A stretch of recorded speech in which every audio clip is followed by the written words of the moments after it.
जय हिंद। देखिए, नाटो को समझते हैं, नाटो को समझने के साथ साथ आपको नाटो, सेटो, सेंटो, नाटो प्लस समझना पड़ेगा, तब समझ में आएगा कि ये नाटो वाले मिलकर यूक्रेन लड़ाई को क्यों नहीं चाहते कि खत्म हो। और रसिया को सबसे बड़ा लॉस लॉस जो हुआ है वो फिनलैंड को नाटो में शामिल होने से हुआ है। तो देखिए, नाटो एक नॉर्थ अटलांटिक ट्रीटी ऑर्गेनाइजेशन है, ये एक सैनिक संगठन है, इसको फ्रेंच भाषा में उल्टा बोलते हैं, ओटान कहते हैं। तो जब भी कभी नाटो देखिएगा तो ओटान आएगा। तो इसका पूरा हिस्ट्री देखते हैं सेकेंड वर्ल्ड वॉर से पहले से। देखिए, जब द्वितीय विश्व युद्ध चल रहा था, वार सेकेंड वर्ल्ड वॉर 1939 से 1945 के बीच में, तो इस दौरान पूरी यूरोप की अर्थव्यवस्था तबाह हो गई थी। यूरोप लगभग एकदम भुखमरी के कगार पे चला गया था, तो यूरोप तहस नहस हो गया था।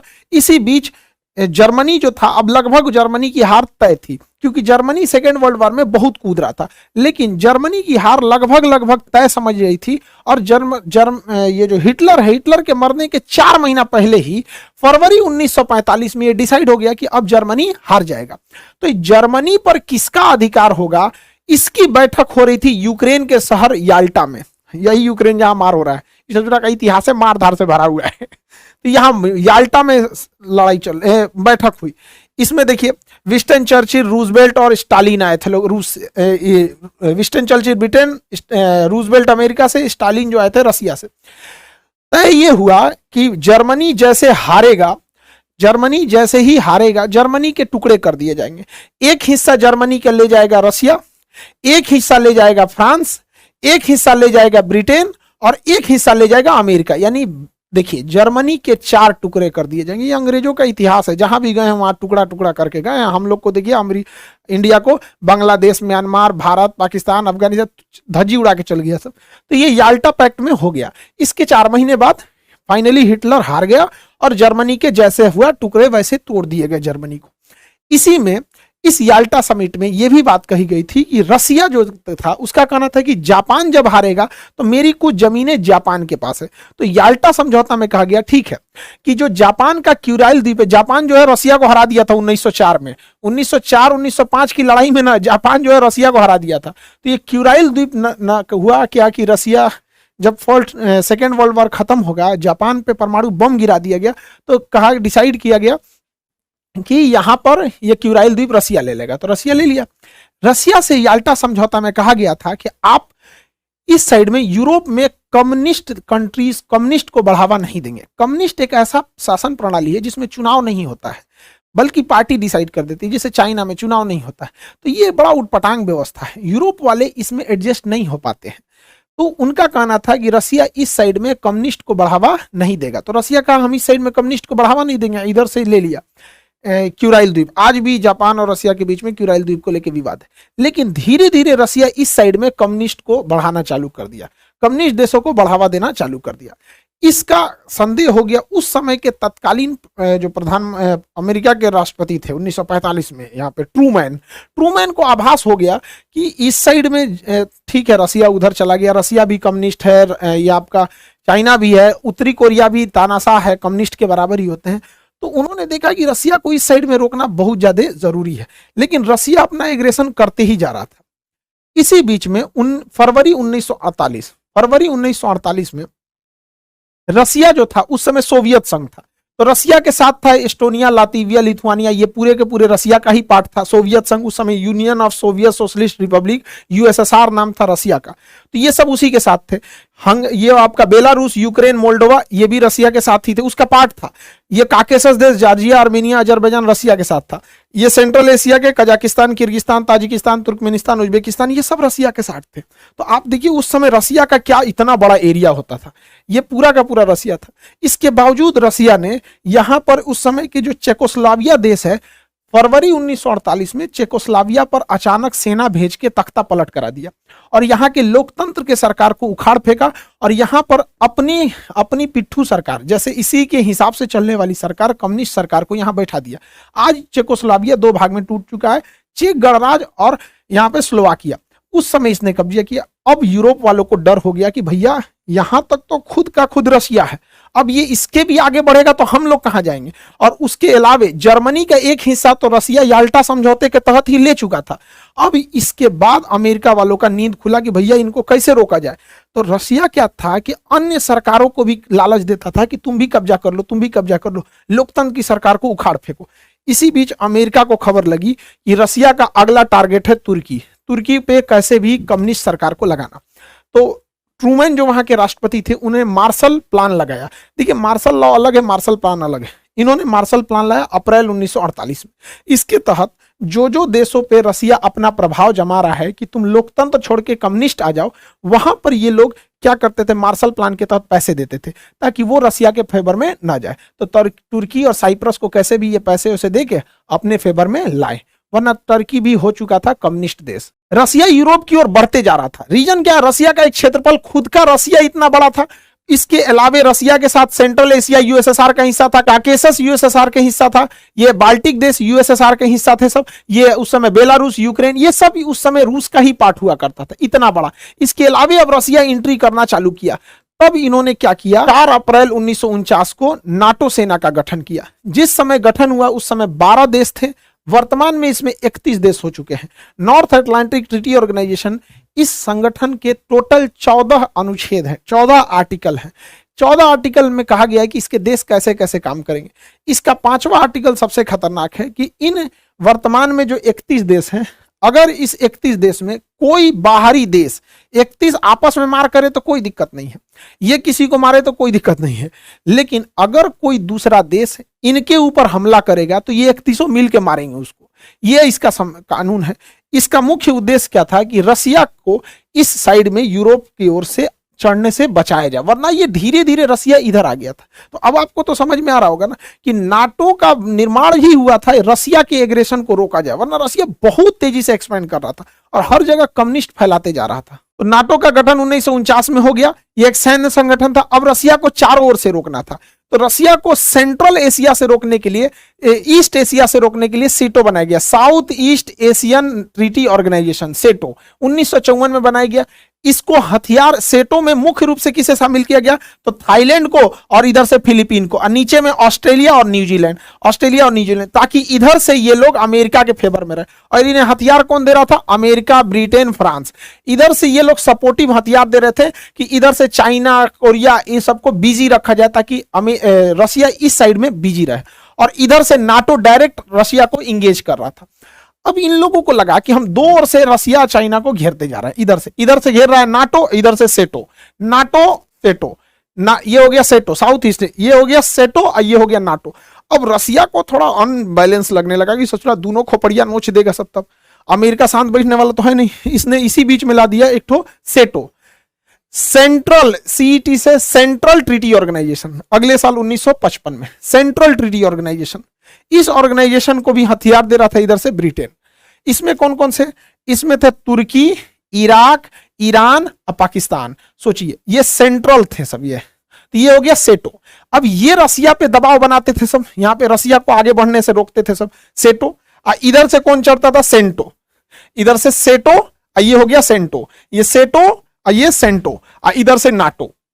चारों ओर से रसिया को घेर लिया सब, नाटो, सेंटो, सेटो, चारों ओर से रसिया को घेर लिया सब। रसिया को लगा कि भैया हम तो पिसा जाएंगे। अब भारत को कहे तो भारत किधर जाए भैया। अब भारत हो गया फेरा में पड़ गया, क्योंकि रसिया को इधर से तो घेर लिया है नाटो, यहां से घेर लिया है सेटो, सेंटो, ये हो गया SEATO, South East Asian Treaty Organization. अब रसिया के लिए कंफर्टेबल में हो गया दिक्कत, रसिया ढूंढने लगा अपना कोई पार्टनर। इस बीच जो भी रसिया के फेवर में जाता था, अमेरिका उसके आंगा लगाता था। अब इस कंडीशन में इंडिया कंफ्यूज हो गया, इंडिया किधर से जाए, क्योंकि अगर नाटो ज्वाइन करता है इंडिया तो रसिया नाराज, सेंटो में भी रसिया नाराज, सेटो में भी रसिया नाराज। और रसिया हमारा बहुत जरूरी मित्र है वहां पे, क्योंकि पास में है यहाँ पे रसिया। कभी भी हम लोग के विकट परिस्थिति में रसिया ही काम आएगा यहाँ पे। तो हम लोगों ने क्या किया, उस समय जवाहरलाल नेहरू जो थे बड़ी समझदारी का काम किए। 1961 में इन्होंने कहा कि अमेरिका के फेवर वाली दुनिया को कहा जाता था पहली दुनिया, और रूस के फेवर वाले को कहा जाता था दूसरी दुनिया। तो जवाहरलाल नेहरू ने कहा कि अब हम लोग ना अमेरिका के फेवर में है ना रसिया के फेवर में, हम लोग तीसरी दुनिया के हैं।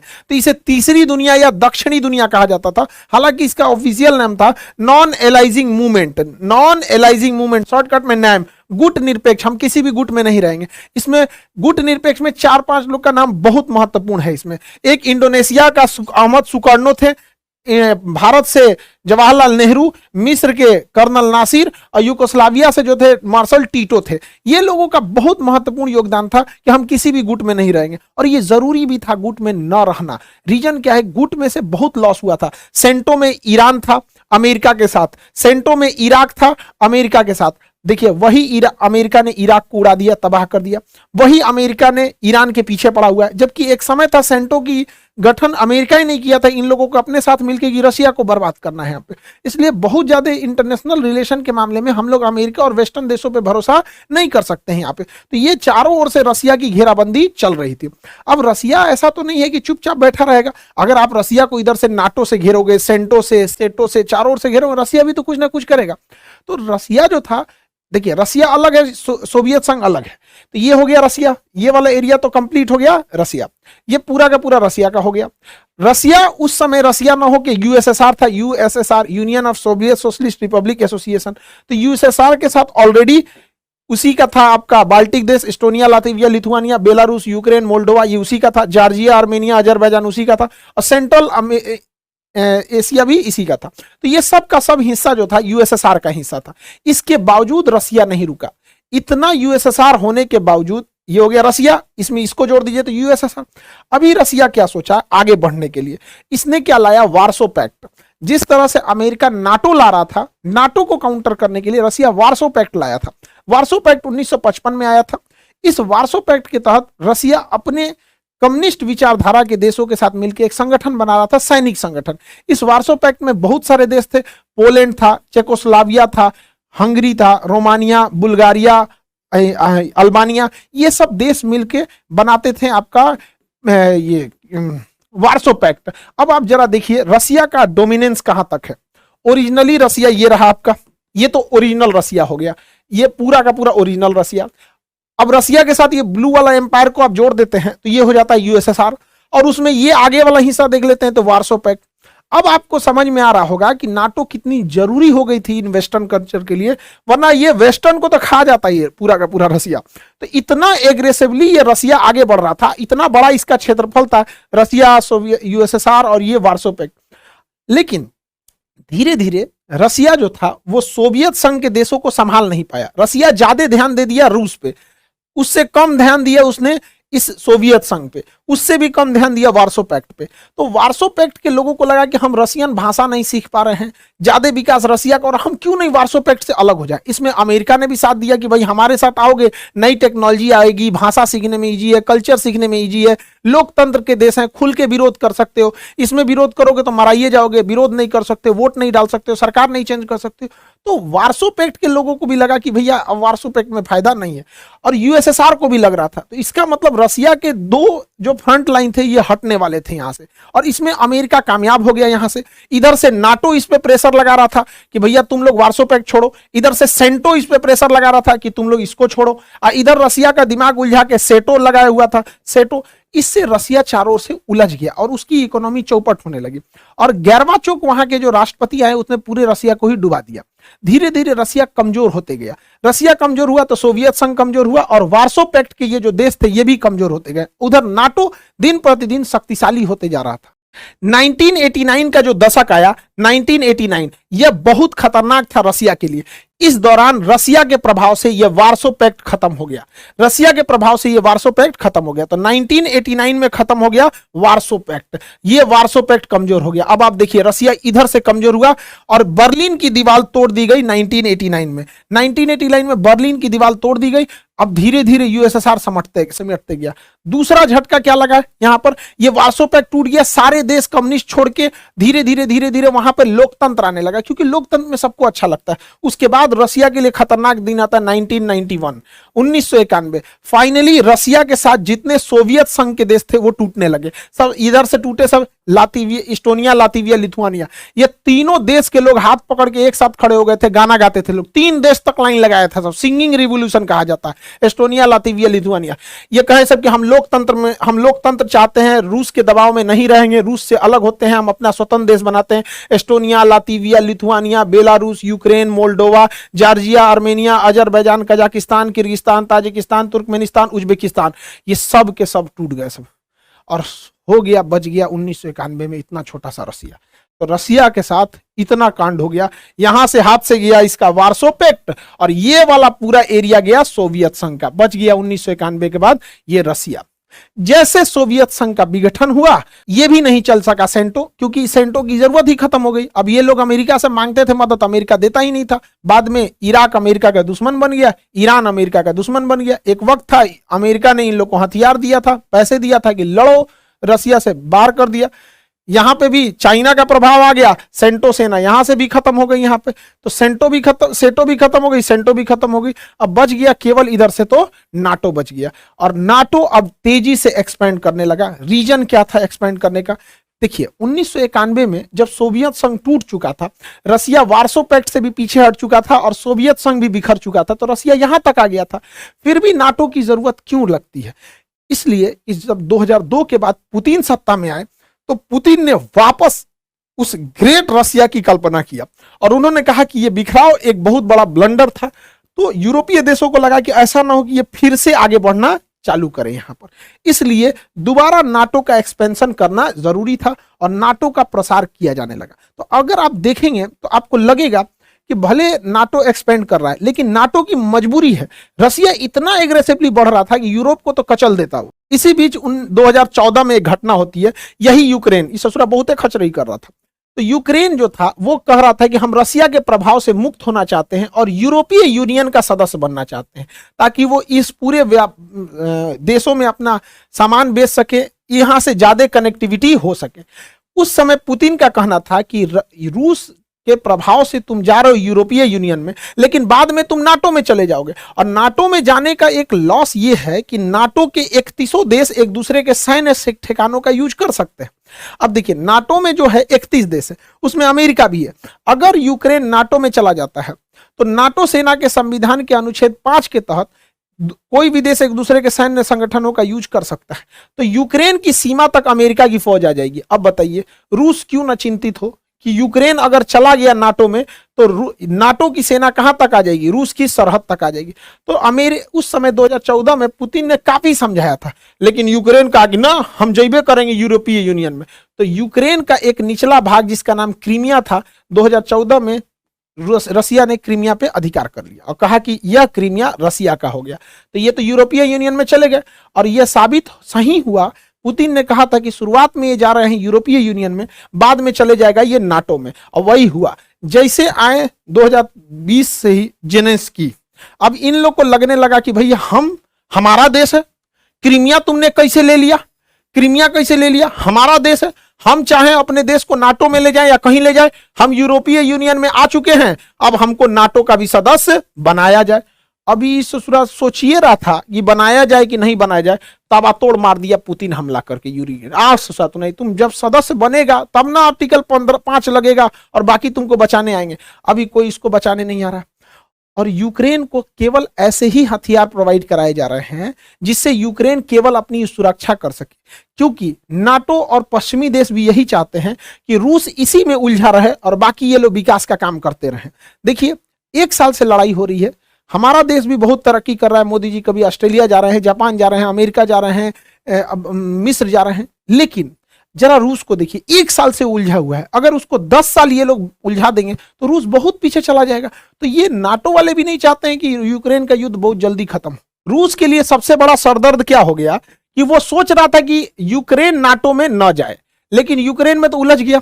इसी बीच जैसे रूस ने यूक्रेन पर हमला किया, बाकी के देश डर गए सब।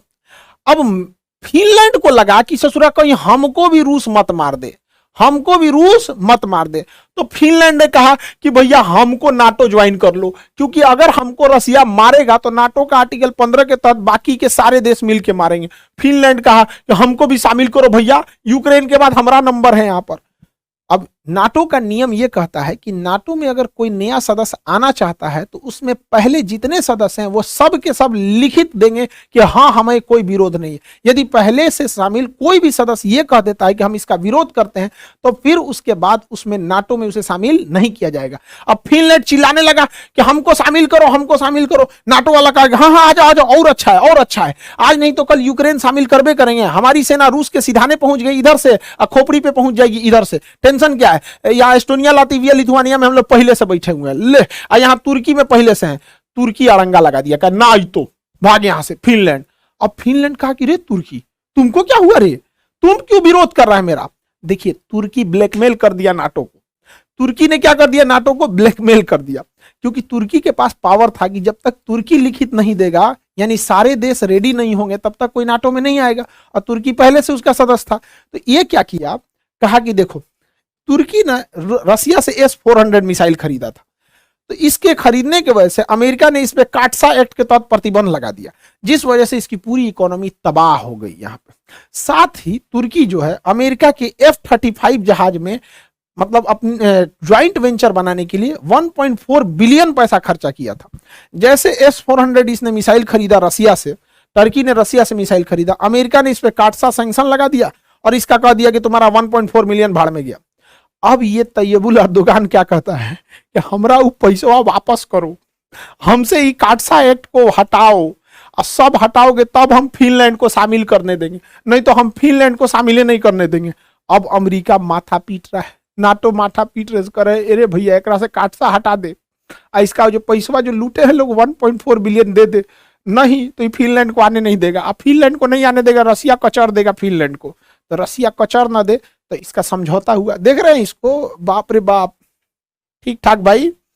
देखिए भाई अमेरिका को कोई चुना लगा के आ गया, बहुत बड़का राजनीतिक आदमी है हुआ पे। तो ये अपने देश के हैं, तुर्की में जीत गए हैं अभी। तो तुर्की ने फाइनली जब ये सब तुर्की से ये सैंक्शन हटा लिए गए, तुर्की ने कह दिया हाँ फिनलैंड भी आ जाए नाटो में, और नाटो में ससुरा फिनलैंड आ गया। और ये रसिया के लिए सबसे खराब बात है, क्योंकि फिनलैंड जो है वो नाटो के यहां आने से रसिया का सबसे बड़ा लॉस होता है। तो ये कोला प्रायद्वीप पर, ये प्रायद्वीप का नाम है कोला प्रायद्वीप, प्रायद्वीप का नाम है कोला प्रायद्वीप। रसिया में यही एक ऐसा जगह है जो ठंड के दिन में, कोल्ड विंटर सीजन में जमता नहीं है। ज्योग्राफी में हम पढ़ा दिए हैं, यहाँ एक नॉर्वे की गर्म समुद्री जलधारा चलती है, जिससे कि वहां का समुद्र बर्फ से जमता नहीं है।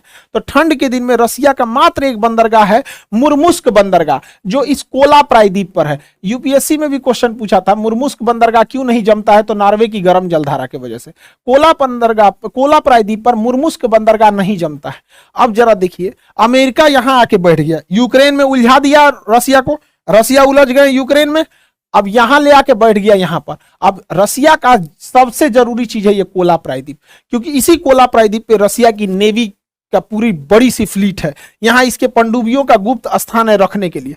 अब ये कोला प्रायद्वीप के पास आके फिनलैंड के बहाने बैठ गया आपका नाटो, नाटो यहां तक आ गया है। रसिया के लिए इससे खराब दिन नहीं हो सकता है, क्योंकि जितनी परमाणु पनडुब्बियां हैं रसिया की, वो इसी कोला प्रायद्वीप पर है। रसिया के जितने बड़े बड़े इंडस्ट्रीज हैं इसी कोला प्रायद्वीप पर है। रसिया के जितने परमाणु बम हैं वो कोला प्रायद्वीप पर है, मिसाइलें कोला प्रायद्वीप पर है, इंडस्ट्रियलाइजेशन, एयरफोर्स, ये सब का सब बहुत बड़ा एरिया कोला प्रायद्वीप पर है। तो सोचिए, रसिया ने तो बहुत बड़ा कीमत चुकाया।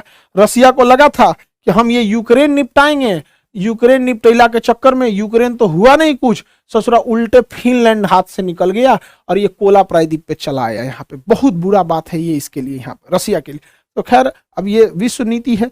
अब नाटो यही नहीं रुका, नाटो कहता है नाटो को और बड़ा बनाया जाए, नाटो प्लस। क्या बनाया जाए? नाटो प्लस, मतलब नाटो में और को जोड़ा जाए, नाटो प्लस। नाटो में पहले प्लस में कौन कौन शामिल है? पहले से इजराइल शामिल है, साउथ अफ्रीका, साउथ कोरिया शामिल है, जापान शामिल है, ऑस्ट्रेलिया और न्यूजीलैंड शामिल है, यानी पहले से ही 5 गो देश शामिल है। अब उसका कहना है नाटो प्लस में भारत को भी शामिल किया जाए, भारत को भी शामिल किया जाए।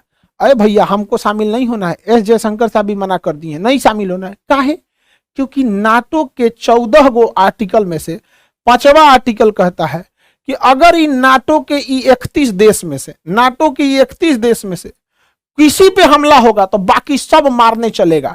अरे ससुरा तो नहीं, हम लोग को मार करना ही नहीं है। हाई 31 हर साल कहीं ना कहीं मार कैले रहता है सब, कभी ईरान में उलझेगा, कभी सीरिया में उलझेगा, अफगानिस्तान में उलझेगा।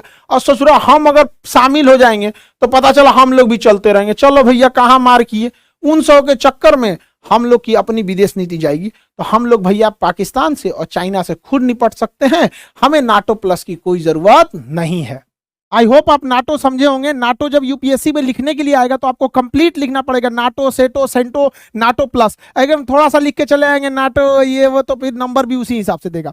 देखिए यूपीएससी फर्स्ट बैच में एक्सेस एडमिशन की वजह से हम लोग को यूपीएससी फर्स्ट बैच में एडमिशन क्लोज करना पड़ा। यूपीएससी सेकेंड बैच को हम लोग लॉन्च कर दिए हैं। ये जुलाई के फर्स्ट वीक से यूपीएससी सेकेंड बैच स्टार्ट हो जाएगा। इंडिया के सबसे बेस्ट फैकल्टी के साथ ये सेकेंड बैच भी स्टार्ट किया जाएगा।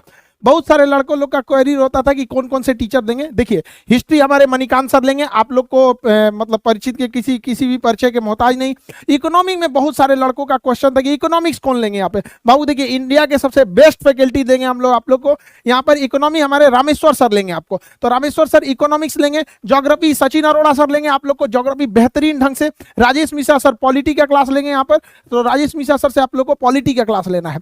एथिक्स का जहां तक क्लास रहेगा, और जो फिलॉसफी का चैप्टर रहेगा वो सब धर्मेंद्र सर क्लास लेंगे यहाँ पे। और अभिषेक सर साइंस एंड टेक का क्लास लेंगे। धर्मेंद्र सर जो होंगे ये sociology, social justice, social issues के क्लास लेंगे। तो सेकेंड बैच जो है वो कंप्लीट इंडिया के सबसे बेस्ट फैकल्टी के साथ ही आप लोग के लिए आएगा। अब यही फैकल्टी के साथ अगर आप देखेंगे दिल्ली में तो 2 लाख 2.5 लाख फीस लगेगा। सेम फैकल्टी रहेंगे आप लोग के, हालांकि इनसे ही इंफीरियर, क्योंकि ये सबसे मोस्ट सीनियर टीचर हैं लोग आपको, तो इनसे जूनियर ही मिलेंगे और फीस भी ज्यादा होगा आपको।